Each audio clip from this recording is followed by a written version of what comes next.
Hey guys, welcome to the study with Mayank. मैं हूं आपका मयंक। हम लोगों की यहाँ पर उत्तर प्रदेश एक समग्र अध्ययन की सीरीज चल रही है जो कि आपकी यूपी पीसीएस सहित यूपी की सभी परीक्षाओं हेतु अति महत्वपूर्ण है। आज आपका इसी क्रम में लेक्चर नंबर 8 है। यहाँ पर हम उत्तर प्रदेश के सिंचाई के साधनों के बारे में जानेंगे। तो चलिए स्टार्ट करते हैं आज का वीडियो। देखते हैं मैं क्या क्या डिस्कस करना है। यहाँ पर हम लोग यूपी के भौगोलिक विस्तार के बारे में पहले से ही अवगत हैं। हम लोग ये जानते हैं कि यूपी में जो वर्षा होती है वो बंगाल की खाड़ी की शाखा के माध्यम से होती है, लेकिन बंगाल की खाड़ी शाखा जो है प्रदेश के सभी भागों में नहीं पहुंच पाती है। खास करके आपके बुंदेलखंड वाला रीजन ये इससे पूरा अछूता रह जाता है। बंगाल की खाड़ी शाखा जो है ये भाबर और तराई प्रदेश में अच्छी खासी वर्षा करती है, और जो यूपी का जो मध्यवर्ती वाला रीजन है यहाँ पर नदियों का अच्छा खासा विस्तार है। तो इस वजह से मध्यवर्ती भाग में जल की किल्लत नहीं हो पाती है। खास करके जो नीचे वाला साउथ वाला पोर्शन है यहाँ पर अक्सर जल की किल्लत रहती है। तो प्रदेश में होने वाली जो मानसूनी वर्षा है इसके अनिश्चित, अनियमित और असामयिक होने के कारण सिंचाई के कृत्रिम साधनों का भी सहारा लेना पड़ता है। अब हम यहाँ पर देखेंगे कि प्रदेश में सिंचाई के प्रमुख साधन कौन कौन से हैं। तो सबसे पहले प्रकार के साधनों में आपके जो आ जाते हैं तालाबों, पोखरों, झीलों और नदियों से सिंचाई। तो उत्तर प्रदेश में सिंचाई के ये सबसे प्राचीन स्रोत माने जाते हैं। इनमें आपकी बेड़ी है, बैकची है, इन तकनीकों का प्रयोग करके सिंचाई की जाती थी, यानी कि ये आपके पुराने साधन, सबसे प्राचीन साधन रहे हैं। इसके बाद आपके कुओं के द्वारा सिंचाई होती है। खास करके प्रदेश के जो कोमल सेल वाले और ऊंचे जल स्तर वाले क्षेत्र हैं यहाँ पर कुओं से सिंचाई की परंपरा काफी पुरानी रही है। कोमल सेल से अभिप्राय क्या है, यानी ऐसे सेल, ऐसे स्थान जहां पर आसानी से कुआं खोदा जा सके। खास करके आपका जो बुंदेलखंड वाला रीजन है यह कठोर सेलों से बना हुआ है और इस रीजन में कुआं खोदना आसान नहीं है। वहीं जो मध्यवर्ती गंगा का मैदान है यहाँ पर कुओं की संख्या सर्वाधिक पाई जाती है, क्योंकि ये दोआब में कुआं खोदना आसान भी है और जलस्तर भी काफी ऊंचा है। तो कुएं से जल को बाहर निकालने के लिए रहट, मायादास लिफ्ट, चैन पंप, वासर रहट, चरसा या मोट, बलदेव बाल्टी, टैंकली, पैंच, हैंडपंप आदि साधनों का प्रयोग कर लिया जाता है। यहाँ पर लिखा हुआ भी है कि गंगा और गंडक घाटी के मध्यवर्ती क्षेत्र में कुओं के द्वारा सर्वाधिक सिंचाई की जाती है। जो मैंने आपको यहाँ पर जो बनाया है, यानी आयत जो बनाया है, आयत के माध्यम से आपको दर्शाया है, यही वो क्षेत्र है यहाँ पर कुओं के माध्यम से सर्वाधिक सिंचाई की जाती है। अब अगले प्रकार के साधन आ जाते हैं नलकूप द्वारा सिंचाई। तो प्रदेश में सर्वाधिक सिंचाई इसी के माध्यम से की जाती है और प्रदेश में नलकूपों का प्रयोग सबसे पहले 1930 में सबसे पहले कहां से हुआ है, मेरठ में स्टार्ट हुआ है। आपसे अगर पूछा जाए कि प्रदेश में नलकूप के द्वारा सिंचाई का प्रयोग सबसे पहले कहां पर हुआ है, आप बता देंगे मेरठ जिले में हुआ है। प्रदेश में दोनों प्रकार के नलकूप पाए जाते हैं, निजी भी हैं और सरकारी भी हैं। अगर संख्या की दृष्टि से देखें तो निजी नलकूपों की संख्या प्रदेश में सर्वाधिक है। भूगर्भीय जल द्वारा नलकूपों से सिंचाई को लघु सिंचाई के अंतर्गत रखा जाता है। नलकूप के द्वारा सिंचाई होती है, ट्यूबवेल वगैरह के द्वारा सिंचाई जो होती है उसको लघु सिंचाई के अंतर्गत रखा जाता है। ये आपको ध्यान रखना है। अब अगले प्रकार की सिंचाई आ जाती है नहरों से सिंचाई। आप लोग ये जानते हैं कि प्रदेश में नदियों का एक अच्छा खासा जाल विस्तृत है। प्रदेश में सदाबहानी नदियों की अधिकता होने के कारण नहरों का विकास करना आसान है। खास करके आपका जो पश्चिमी यूपी वाला रीजन है, ये वाला जो रीजन है, यहाँ पर नहरों का अधिक विस्तार हुआ है। नहरों से जो सिंचाई होती है इसको बृहद और मध्यम सिंचाई साधन माना जाता है। अब देखिए हम यहाँ पर मध्यम और बृहद सिंचाई साधन जो हैं और इनके तहत जो परियोजना चलाई गई हैं उन सभी परियोजनाओं को देखेंगे। देखिए ये वीडियो काफी इंपॉर्टेंट है और आपसे मैं फिर से रिपीट कर दे रहा हूं। आप लोग ये ना सोचें कि वीडियो लेंदी हो जा रहा है, क्योंकि यहाँ पर जो भी परियोजनाओं के बारे में बताया गया है वो सभी परियोजनाएं किसी ना किसी एग्जाम में पूछी गई हैं। तो प्रदेश में सबसे पहले सिंचाई का जो कार्यालय खोला गया था वो 1823 ईस्वी में अंग्रेजों ने सहारनपुर में खोला था। ये भी देखिए एक फैक्ट है। सबसे पहला जो सिंचाई का कार्यालय यूपी में खोला गया है वो कब खोला गया है, 1823 ईस्वी में खोला गया है। और कौन से जिले में, सहारनपुर जिले में खोला गया है। 1830 में पूर्वी यमुना नहर, यानी सबसे जो पूर्वी यमुना नहर है, इस साइड की जो एक यमुना नहर है, ये आपकी यमुना आ रही है, तो यहाँ पर आपकी पूर्वी यमुना नहर। और 1840 से 54 के बीच में ऊपरी गंगा नहर का निर्माण किया गया। जो आपकी गंगा की धारा आ रही है तो यहाँ से ऊपरी गंगा नहर का भी यह निर्माण किया गया। इसके अलावा कृषि उत्पादन में वृद्धि करके क्षेत्र का समन्वित विकास करने के उद्देश्य से 1973-74 में प्रदेश में 3 समादेश विकास परियोजनाएं, जिनमें शारदा सहायक, रामगंगा और गंडक को शुरू किया गया। हालांकि इनमें बाद के समय में आप जाएंगे तो यहाँ पर जो आपकी रामगंगा वाली परियोजना है इसका विलय कर दिया गया है। यहाँ पर वाटर सेक्टर रीस्ट्रक्चरिंग प्रोजेक्ट की बात की गई है और ये प्रोजेक्ट जो है ये भी आपका बृहद सिंचाई के माध्यम में आ जाता है। देखिए, ये विश्व बैंक के सहयोग से ये प्रोजेक्ट पूर्वी यूपी के सबसे कम विकसित घाघरा गोमती घाटी और दोआब के जिलों में सन 2002 में स्टार्ट किया गया है।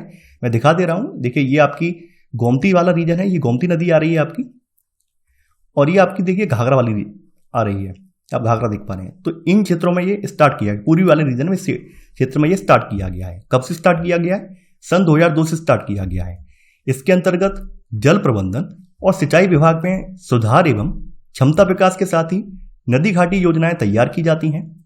इसके तहत state water resource agency, state water resources data and analysis centre और जल मूल्यों के निर्धारण हेतु state water tariff regulatory commission बनाया गया है।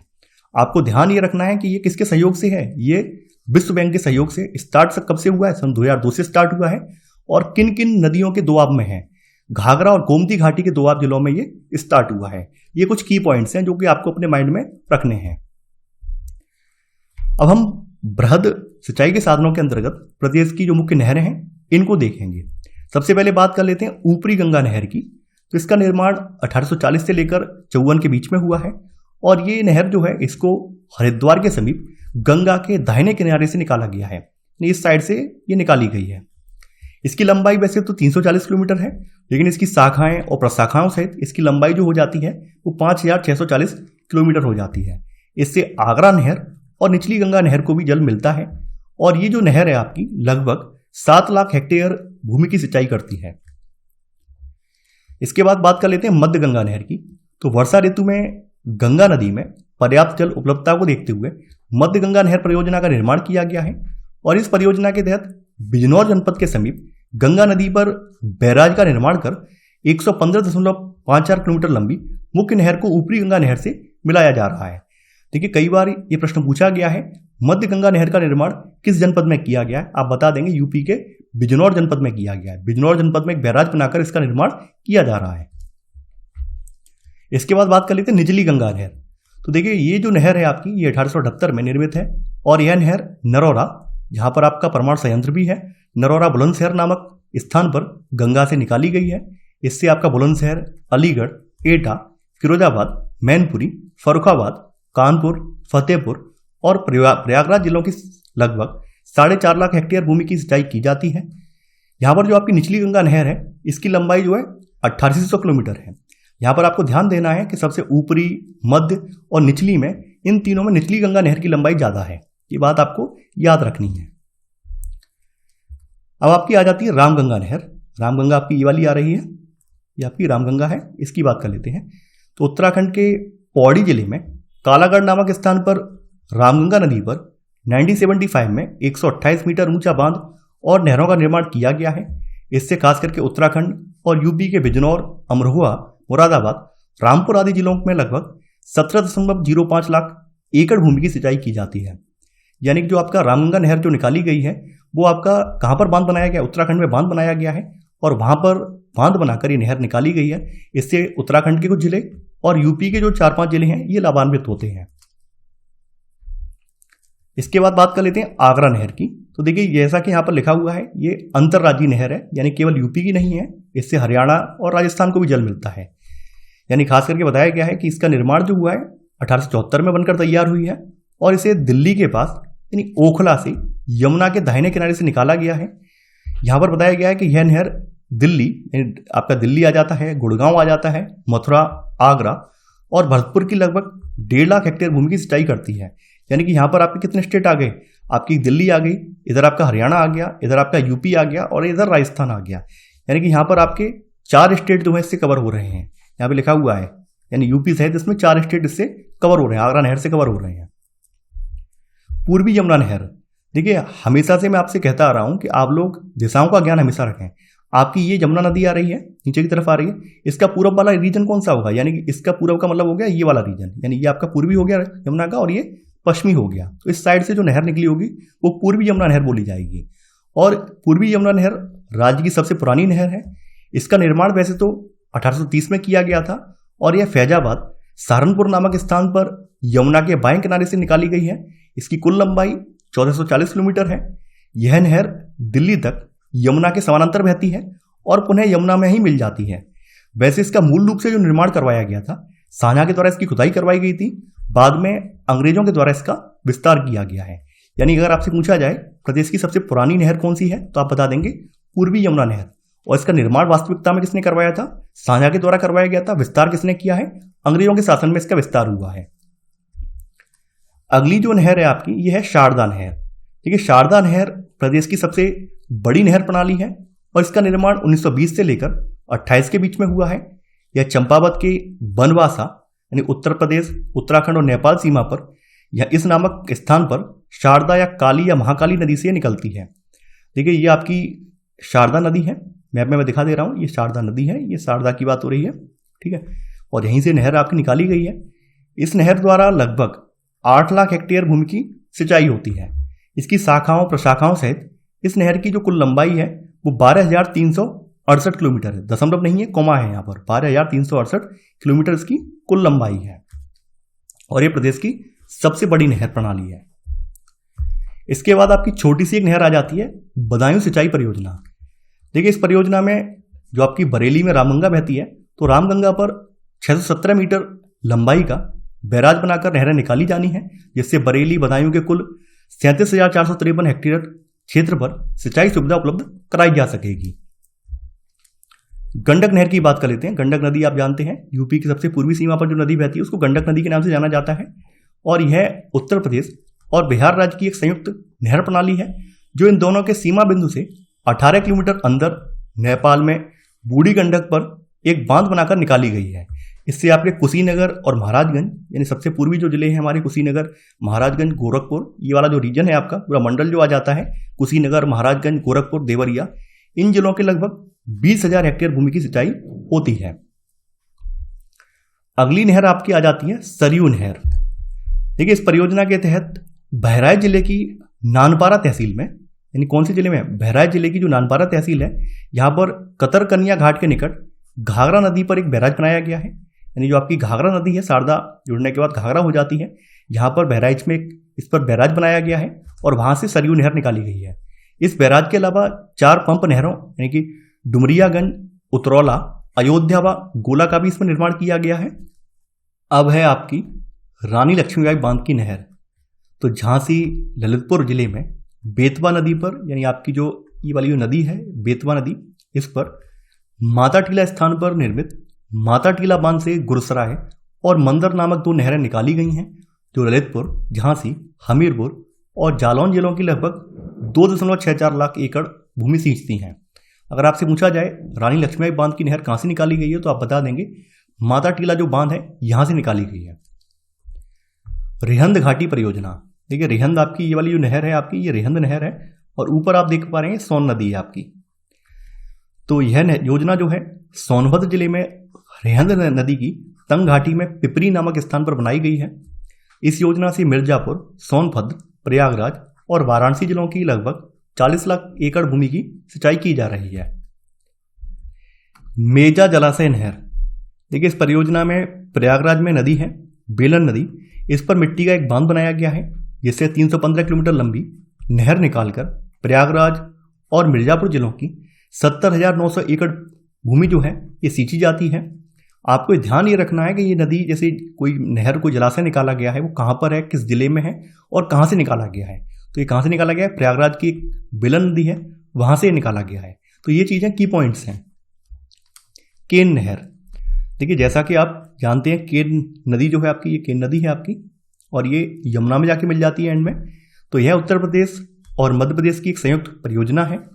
यह नहर पन्ना यानी पन्ना मध्य प्रदेश के निकट से निकाली गई है, जिससे प्रदेश के बांदा जिले और मध्य प्रदेश के छतरपुर जिले की लगभग 1.4 लाख एकड़ भूमि सींची जाती है।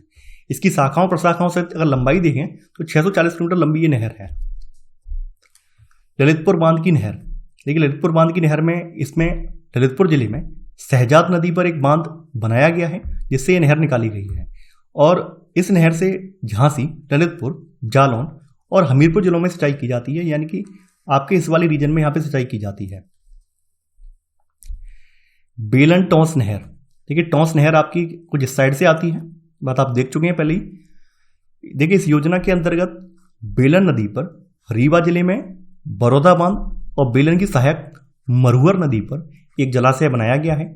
इससे निकाली गई बेलन नहर द्वारा प्रयागराज जिले की 1 लाख एकड़ भूमि की सिंचाई होती है। तो आपको यहाँ पर ध्यान रखना है कहाँ से निकाली गई है ये, रीवा जिला में बड़ौदा बांध से निकाली गई है।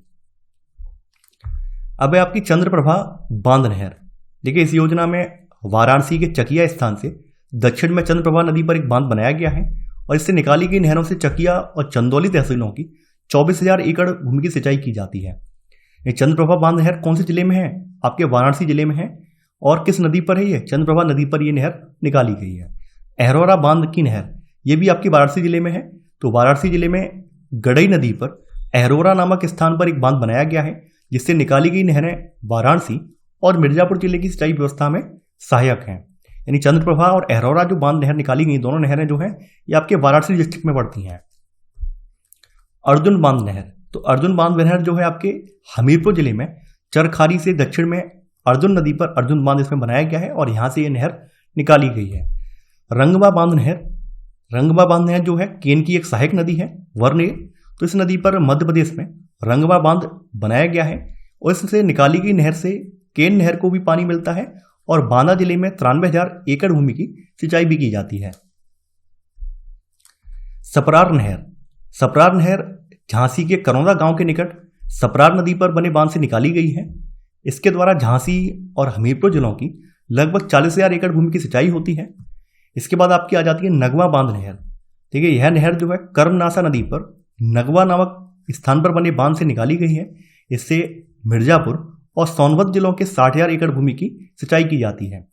यानी कि यहाँ से कौन कौन से जिले कवर हो रहे हैं? यहाँ पर मिर्जापुर और सोनभद्र जिलों में सिंचाई हो रही है। और कौन सी नदी पर यह निकाला गया है? आपका कर्मनासा नदी पर। नगवा बांध नहर कर्मनासा नदी पर निकाली गई है।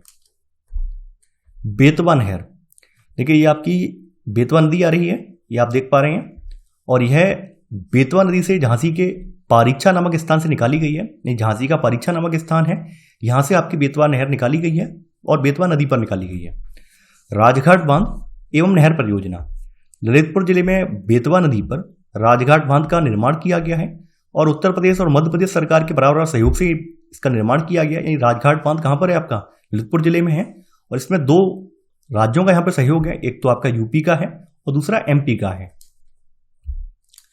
अब देखिए ये सबसे इंपॉर्टेंट है, ये है हथनीकुंड बैराज। तो ये हथनीकुंड बैराज जो है ये 5 राज्यों का संयुक्त प्रयास है। इसके अगर इतिहास देखें तो सहारनपुर के पास यमुना नदी पर इस बैराज का निर्माण सन 1872 में हुआ था, जिससे पूर्वी और पश्चिमी यमुना नहर को पानी मिलता था। लेकिन 1978 में भयंकर बाढ़ की वजह से क्षतिग्रस्त हो गया। इसके बाद यमुना जल बंटवारे को लेकर केंद्र सरकार की मध्यस्थता में हरियाणा, हिमाचल, उत्तर प्रदेश, दिल्ली और राजस्थान के बीच 12 मई 1994 को एक समझौता हुआ और दिसंबर 1994 में नए हथनीकुंड बैराज की आधारशिला रखी गई, जो कि 1999 तक पूर्ण हो गया। जो आपका नया हथनीकुंड बैराज है इसे नया ताजे वाला बैराज भी कहा जाता है। यानी आप ध्यान रखना इसकी आधारशिला कब रखी गई है? 1994 में रखी गई है। और ये कितने राज्यों के लिए? 5 राज्यों के लिए। यानी इसमें हरियाणा, हिमाचल, यूपी, दिल्ली और राजस्थान के बीच समझौता हुआ है। उसकी वजह से इसका जो पानी है 5 राज्यों को डिवाइड किया जाता है। इसको नया ताजे वाला बैराज के नाम से भी जाना जाता है। ये काफी इंपॉर्टेंट है, कई एग्जामों में ये पूछा गया है। अब है आपकी बाढ़ सागर बांध एवं नहर प्रणाली। देखिए 3 राज्यों यूपी, एमपी और बिहार की संयुक्त और एशिया की सबसे बड़ी बाढ़ सागर जो बांध परियोजना है, इसका निर्माण एमपी के शहडोल जिले में किस पर? सोन नदी पर किया गया है। अगर आपसे पूछा जाए बाढ़ सागर बांध और नहर प्रणाली का विकास जो है किस नदी पर किया गया है, तो आप बता देंगे सोन नदी पर किया गया है। इसकी आधारशिला 1978 में रखी गई। वर्ष 2019 के अंत से इस परियोजना से प्रयागराज और मिर्जापुर के लगभग 1.5 लाख हेक्टेयर भूमि को सिंचाई की सुविधा मिल रही है। अब छोटी छोटी कुछ नहरें हैं, हालांकि ये जो छोटी छोटी नहरें हैं ये भी एग्जाम में पूछी गई हैं, किन किन जिलों में पड़ती हैं। कन्हार सिंचाई परियोजना, तो ये सोनभद्र की एक दुद्दी तहसील है, इसमें कन्हार नदी पर है। मौधा बांध परियोजना, इस बांध का निर्माण छानी ग्राम हमीरपुर के पास बिरमा नदी पर किया जा रहा है। गुंटा बांध परियोजना, तो ये इस बांध और नहर का निर्माण रैपुरा ग्राम चित्रकूट के पास किया जा रहा है। ये आपका चित्रकूट है और चित्रकूट का यहाँ पर रैपुरा ग्राम में यहाँ पर किया जा रहा है। आपका ये वाला जो जिला आप देख पा रहे हैं ये हमीरपुर जिला है, ये यानी ये आप देख पा रहे हैं ये आपका हमीरपुर जिला है ये वाला। पथरई बांध परियोजना, देखिए यह परियोजना झांसी जनपद के बंगरा ब्लॉक में पथरई नदी पर निर्माणाधीन है। झांसी वाला का ये वाला झांसी रहा। अब आपकी कंचनौदा बांध परियोजना, इस परियोजना के अंतर्गत ललितपुर जिले में सजनम नदी पर पूर्व निर्मित सजनम बांध से 20 किलोमीटर नीचे एक अन्य बांध बनाया जा रहा है। यानी कचनौदा जो बांध परियोजना है आपकी ललितपुर जिले में पड़ती है। राजा महेंद्र रिपुदमन सिंह चंबल डाल नहर परियोजना, देखिए यह नहर परियोजना से इटावा में निकाली जा रही है और इससे इटावा और आगरा में सिंचाई सुविधा उपलब्ध हो सकेगी। यानी कौन कौन से दो जिले लाभान्वित होंगे? इटावा और आगरा। निकाली कहां से जा रही है? यमुना से निकाली जा रही है इटावा डिस्ट्रिक्ट में। अब यहां पर आपकी जो है सिंचाई परियोजना नहीं है बल्कि ये पेयजल परियोजना है। आपको ध्यान रखना है सिंचाई परियोजना जो होती हैं उनके पानी का इस्तेमाल सिंचाई के लिए होता है, हालांकि ये जो परियोजना है इनका जो है इनका इस्तेमाल पेयजल के रूप में होगा। तो गंगा जल परियोजना जो है ये 50 क्यूसेक क्षमता के इस परियोजना का जो निर्माण है दिल्ली नोएडा बाईपास के समीप प्रताप विहार में किया जा रहा है और इस वाटर ट्रीटमेंट प्लांट से नोएडा और गाजियाबाद को अतिरिक्त पेयजल मिलेगा। इसके अलावा अगली है आपकी गोकुल बैराज पेयजल परियोजना। तो ये आगरा और मथुरा की पेयजल समस्या के निदान हेतु गोकुल बैराज जो है ये मथुरा में पड़ता है और इस परियोजना के अंतर्गत गोकुल के समीप यमुना नदी पर बैराज का निर्माण किया जा रहा है। यानी आपको ध्यान देना है गोकुल बैराज परियोजना जो है पेयजल के लिए ये किस नदी पर बनाई जा रही है? यमुना नदी पर। कहां पर है ये? मथुरा डिस्ट्रिक्ट में। कौन से जिले लाभान्वित होंगे? आपके आगरा और मथुरा इससे लाभान्वित होंगे। अगली है आपकी लवकुश बैराज पेयजल योजना। देखिए लवकुश बैराज जो है कानपुर में गंगा पर बनने वाले इस बैराज का जो मुख्य उद्देश्य होगा कानपुर नगर को पेयजल उपलब्ध कराना होगा। तो ये कुछ आपकी पेयजल परियोजनाएं हैं जिनके नाम आपको याद रखने हैं। जैसे लवकुश बैराज परियोजना कौन से महानगर के लिए है? आप बता देंगे कानपुर महानगर के लिए है। कई बार इस तरह से घुमा घुमा के प्रश्न पूछ लिए जाते हैं और पूछे भी गए हैं, तो आपको ये याद रखना है। आपने बृहद सिंचाई परियोजना तो देख ली हैं, अब आपकी लघु सिंचाई परियोजनाएं हैं, इनको भी देखेंगे। हम यहाँ पर ये जानेंगे कि सरकार ने इनके लिए कौन कौन सी योजनाएं चलाई हैं, कौन कौन से कार्यक्रम क्रियान्वित किए हैं, वो सब हम यहाँ पर देखेंगे। प्रदेश में लगभग 77% सिंचाई लघु सिंचाई साधनों से की जाती है। अगर आपसे पूछा जाए कि प्रदेश में सर्वाधिक सिंचाई किससे होती है तो आप बता देंगे लघु सिंचाई साधनों से सर्वाधिक सिंचाई की जाती है। इनमें से भी लगभग 78% सिंचाई जो होती है वो निजी साधनों से की जाती है।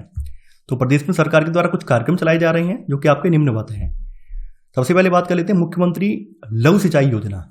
तो प्रदेश में 1985 से चल रही निःशुल्क बोरिंग योजना, 2004-05 से चल रही मध्यम गहराई नलकूप योजना और गहरी बोरिंग योजना, इनको समाप्त करके सन 2020-21 से मुख्यमंत्री लघु सिंचाई योजना चलाई जा रही है।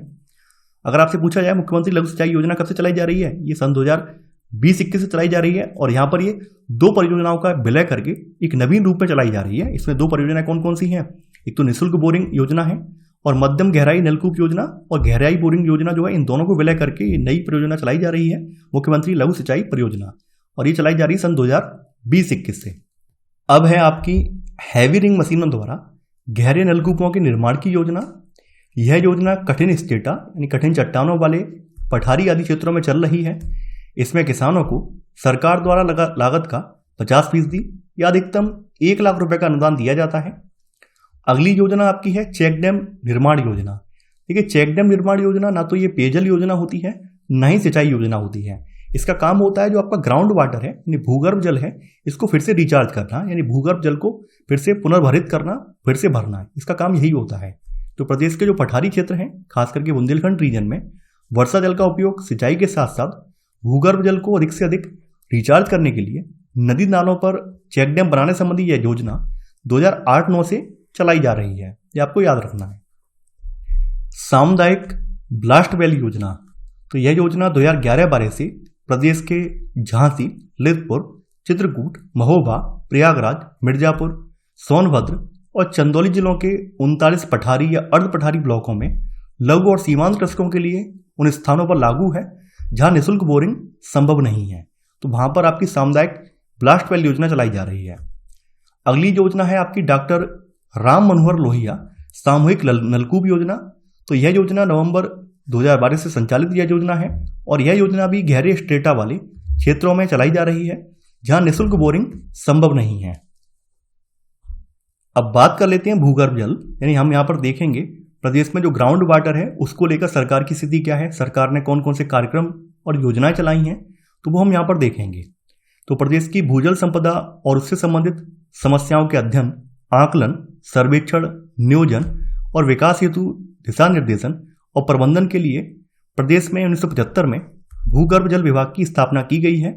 इस विभाग के अंतर्गत राज्य के नगरीय और ग्रामीण क्षेत्रों में जल स्तर मापन हेतु हाइड्रोग्राफ स्टेशन यानी इनको निरीक्षण कूप के नाम से भी जाना जाता है, इनका नेटवर्क स्थापित किया गया है, जिन पर वर्ष में 6 बार जल स्तर की मॉनिटरिंग की जाती है। अगर आपसे पूछा जाए कि जल स्तर का मापन करने के लिए प्रदेश में कौन से स्टेशन स्थापित किए गए हैं, तो आप बता देंगे हाइड्रोग्राफ स्टेशन स्थापित किए गए हैं। और जो जल स्तर का मॉनिटरिंग करने के लिए ये जो स्टेशन है कितनी बार मॉनिटरिंग करते हैं वर्ष में, तो आप बता देंगे 6 बार मॉनिटरिंग करते हैं। अब है आपकी रेन वाटर हार्वेस्टिंग और रिचार्जिंग। तो प्रदेश में भूजल के निरंतर गिर रहे स्तर और नगरीय क्षेत्र में मानकों के अनुसार जल की आपूर्ति उपलब्ध न होने के कारण सन 2001 में रेन हार्वेस्टिंग नीति लागू की गई। आपसे पूछा जाए कि प्रदेश में रेन वाटर हार्वेस्टिंग नीति किस वर्ष से लागू की गई है, आप बता देंगे सन 2001 से नीति लागू की गई है।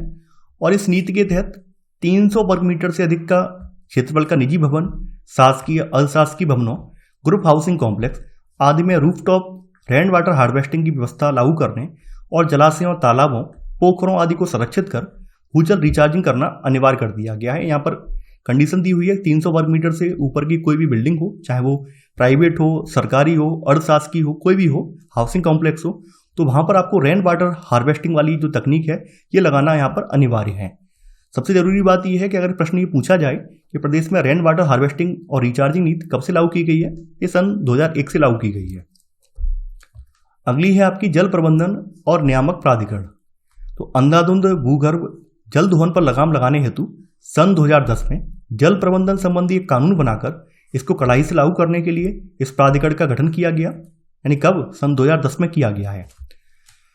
अत्यधिक भूजल दोहन को अपराध की श्रेणी में लाते हुए दोषी को 1 साल की कैद की सजा या प्रतिदिन 2000 रुपए के हिसाब से अधिकतम 1 लाख रुपए के हिसाब से जुर्माने का प्रावधान भी इसके तहत किया गया है। इस कानून के अनुसार अब शहरी क्षेत्रों में 0.5 हॉर्स पावर और ग्रामीण क्षेत्रों में 7.5 हॉर्स पावर से अधिक क्षमता के पंप बिना अनुमति के नहीं लगाए जा सकते हैं। इनके लिए आपको परमिशन लेनी पड़ेगी। हालांकि आपने देखा होगा कि इससे भी अधिक क्षमता के पंप लोगों ने लगाए हुए हैं और उनके लिए किसी भी प्रकार की परमिशन नहीं ली है, लेकिन फिर भी ये जो कंडीशन है सबसे ज़्यादा बाध्यकारी उन लोगों पर होती है जिन्होंने कॉमर्शियल प्लांट लगाए हैं। खास करके जो जैसे आरओ वाले प्लांट होते हैं, कई बार आपने न्यूज में देखा होगा कि आरओ प्लांट को सील कर दिया जाता है। उनके सील करने का सबसे बड़ा रीजन यही होता है कि उन्होंने किसी प्रकार की परमिशन नहीं ली रखी होती है। तो भूगर्भ जल के व्यावसायिक यूजर को अब न केवल अपना रजिस्ट्रेशन कराना पड़ेगा, बल्कि वह जितने भूगर्भ जल का उपयोग करेगा उससे ज़्यादा उसे रेन वाटर हार्वेस्टिंग की व्यवस्था से रिचार्ज करना पड़ेगा। इसके अलावा 300 वर्ग मीटर वाली जो कंडीशन है जो आपको बताई थी वहाँ पर, वो कंडीशन यहाँ पर भी है, यानी इस कानून के तहत भी वो कंडीशन रखी गई है। तो ये था हमारा आज का वीडियो। आई होप आपको आज का वीडियो पसंद आया होगा। आप लोग इस वीडियो को लाइक और शेयर करना बिल्कुल ना भूलें। तो चलिए आज के लिए बस इतना ही। Thanks for watching. जय हिंद।